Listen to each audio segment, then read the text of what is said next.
Customer base.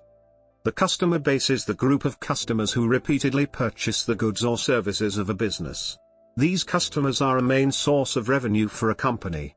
The customer base may be considered the business's target market, where customer behaviors are well understood through market research or past experience. Relying on a customer base can make growth and innovation difficult. Companies with a customer base consisting mainly of large companies may increase their customer base by pursuing small and mid-size companies. Legal issues. From a legal point of view, the customer base is an accessible collection of confidential data on entities buying goods or using services of a particular entrepreneur, actually or contractually related to that entrepreneur, customers, of measurable economic value, enabling the conclusion or execution of contracts with those customers. Customer base within this meaning generally satisfies the conditions for recognizing it as a type of non-technical know-how. Customer base may be traded, in particular, it may be sold. It is possible to authorize someone to use it. Customer base may be also contributed to the company as an in-kind contribution. Building the base. All businesses begin with no customers. These startups begin with an abstract idea that slowly evolves into something someone will buy. As these products evolve from abstract ideas into primitive objects that are then further refined, the business that created the product begins to gain customers. The satisfied customers become the repeat buyers and core customer of the company. This is the process that creates the customer base. Most often, successful startups begin with low-end or down-market customers with low income and low costs. As the products or services that are being bought are polished and remade, a company gains higher-end customers who gain interest in the product as it reaches higher levels of functionality, use, or value. As the shift to these higher priority customers continue, they begin to be a larger source of income for the company, and slowly become the main base whom the business lends the most importance. This process, of moving from low-end customers to more expensive and more profitable customers, is known as upstreaming, and is an integral part of the theory of disruptive innovation. Businesses work very competitively to keep their core market intact. The sellers will research their buyers to increase customer awareness. Keeping products customer-oriented has become so huge a priority, in fact, that it has become a large focus of business schools to teach all types of business administrators, from manager to marketer, to keeping the customer in mind for the improvement and creation of sellable products.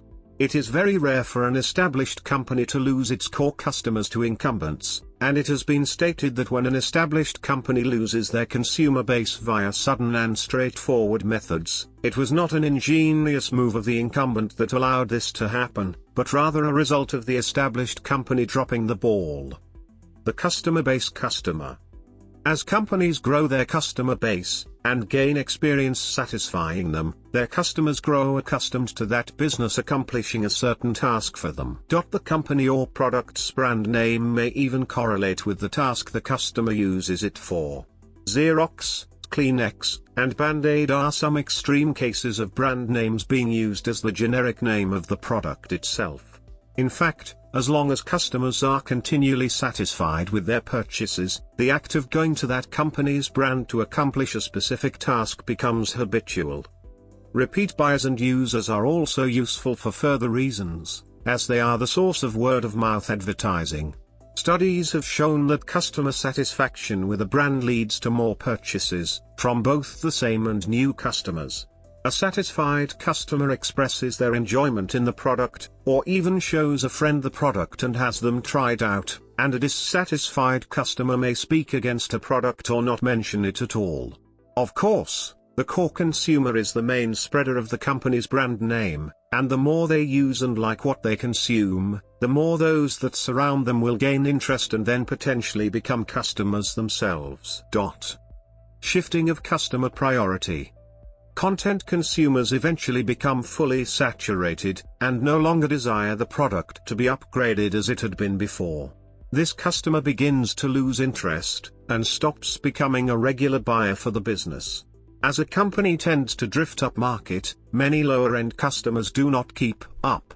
These customers then tend to turn to other companies for alternative products or services that have features they value over the original company's usual upgrades. The original company also allows these customers to leave, as they have shifted priority to higher-end customers. As old core customers lose priority, the company that sold to them does not fight very hard to keep them. Fighting for the old customers could risk losing the new, more profitable people. This allows new startup businesses to start moving upstream by interesting and attaining these customers for themselves, as the startup goes through the same cycles that the established company went through. By chasing after higher-end customers and letting less profitable customers lose priority and be taken away from rising incumbents, a business manages to shift its space to entirely new sets of people. Footnotes.